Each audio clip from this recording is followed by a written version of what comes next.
আসসালামু আলাইকুম ওরহমতুল্লাহ। প্রিয় সপ্তম শ্রেণীর শিক্ষার্থী বন্ধুরা, গত ভিডিও ক্লাস পর্যন্ত আমরা মূলত আলোচনা করে শেষ করেছিলাম তোমাদের গণিত পাঠ্য বইয়ের অধ্যায় 4 যেটা ছিল, অধ্যায় 4 আমরা এই যে এই পৃষ্ঠা পর্যন্ত, এই পর্যন্ত কিন্তু আমরা আলোচনা করে শেষ করেছিলাম।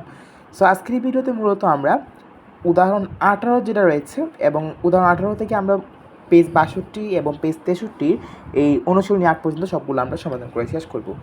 বন্ধুরা, চলো আমরা আমাদের আলোচনা শুরু করে দিই। প্রথমে আমাদের উদাহরণ 18তে কী বলা হয়েছে খেয়াল করো। 16x⁴ প্লাস 36x² প্লাস 81কে আমাদের 4x² মাইনাস 6x প্লাস 9 দ্বারা ভাগ করতে হবে।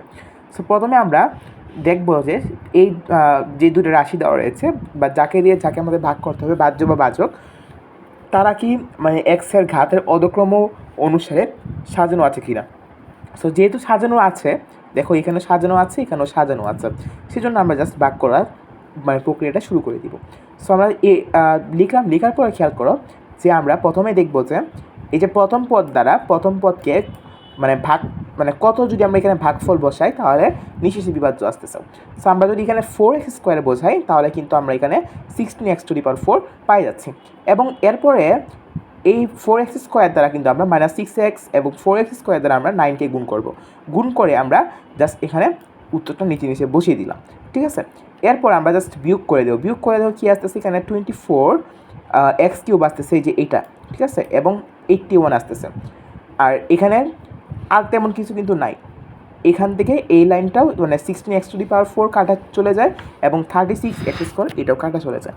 এরপর আমরা যে এটা পাইলাম, এটাকে আমরা আবার দেখবো যে 4x² এর সাথে কত গুণ করলে আমরা 24x³ পাচ্ছি।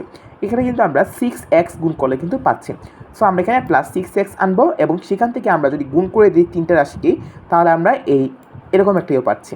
ঠিক আছে, 6x দ্বারা আমরা এই 4x² মাইনাস 6x প্লাস 9 এই পুরো রাশিটাকে আমরা গুণ করলে আমরা এটা পাই দিচ্ছি। এরপর বিয়োগ করার পরে কিন্তু আমরা আবার দেখো এই তিনটা মান পাচ্ছি, তাই না? সেটাকে আমরা এক্সের ঘাতের অধক্রম অনুসারে সাজিয়ে বসিয়েছি। এবার দেখো 36x² এর মধ্যে 4x² কয়বার যায়, বা 36x² আমরা যদি 4x² দ্বারা ভাগ করি তাহলে কত আসতেছে, আমাদের মানটা কিন্তু আসবে 9। 9 দ্বারা এই যে 9 দ্বারা প্লাস 9 দ্বারা আমরা সবাইকে গুণ করব, তাহলে আমরা কিন্তু এই যে একটা রাশি পাচ্ছি এবং এই রাশিটাকে আমরা বিয়োগ করলে কিন্তু নিশ্চয়ই বিভাজ্য হচ্ছে, দেখতেই পাচ্ছ, 0 পাই যাচ্ছে। তা আমরা নির্ণয় ভাগফলটা হবে হচ্ছে এই যে এটা 4x² প্লাস 6x প্লাস 9। এটা আশা করি তোমরা বুঝতে পেরেছ। এবার উদাহরণ 19 যেটা রয়েছে এটা কিন্তু তোমরা নিজেরাই করতে পারবা, আশা করি সেটা তোমরা নিজেরা করবা। ঠিক আছে, প্রথম তোমরা দেখবা যে এই যে প্রথম যে পদটা আছে এই পদ দ্বারা এই যে ভাজ্য যেটা রয়েছে, ভাজ্যের প্রথম পদে কত দ্বারা গুণ করলে বা কী দ্বারা গুণ করলে ভাজ্যের প্রথম পদটা পাওয়া যাবে। যেমন x² যদি আমরা 2x² দ্বারা গুণ করি তাহলে কিন্তু আমরা এখানে 2x⁴ পাচ্ছি। এটা তুমি খেয়াল করবা। পরে দুটো রাশি তোমার খেয়াল করার কোনো প্রয়োজন নেই, পরে দুটো পদ খেয়াল করার কোনো প্রয়োজন নেই। এবার 2x² দ্বারা যে আমরা এখানে 2x² গুণ করলাম, এই 2x² দ্বারা আমরা 4x প্লাস 11 এটা পুরোটাকে গুণ করবো, পুরো রাশিটাকে গুণ করবো এবং এরপর বিয়োগ করার পর আমরা একের পর এক আমরা ধাপগুলো আস্তে আস্তে সামনে এগিয়ে যাব এবং এরপর যদি দেখো যে নিঃশেষে বিভাজ্য হয়ে যাচ্ছে তাহলে তো ভালোই। আর নিঃশেষে বিভাজ্য হবে এটাই কথা, কারণ তোমাদের ক্লাসে এখনই ভাগশেষ থাকবে এরকম কোনো ম্যাথ সাধারণত থাকার কথা না।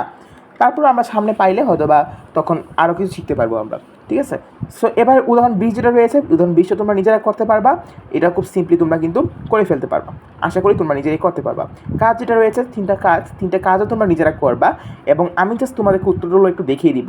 তোমরা অবশ্যই নিজেরা করবা, নিজেরা করার উত্তরগুলো এখান থেকে একটু মিলিয়ে নিবা। ঠিক আছে, আমি আশা করি তোমরা যদি বইয়ের বেসিকগুলো যদি ভালোভাবে বুঝতে পারো তাহলে কিন্তু এই ম্যাথগুলো তোমরা কিন্তু নিজেরাই কিন্তু করতে পারবা।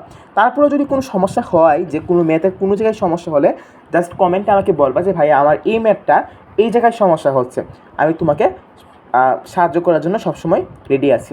ঠিক আছে, চলো আজকের ভিডিও আমরা এই পর্যন্ত শেষ করব। দেখা হবে নেক্সট ভিডিওতে, ততক্ষণ সে ভালো থাকবা, সুস্থ থাকবা। আল্লাহ হাফেজ।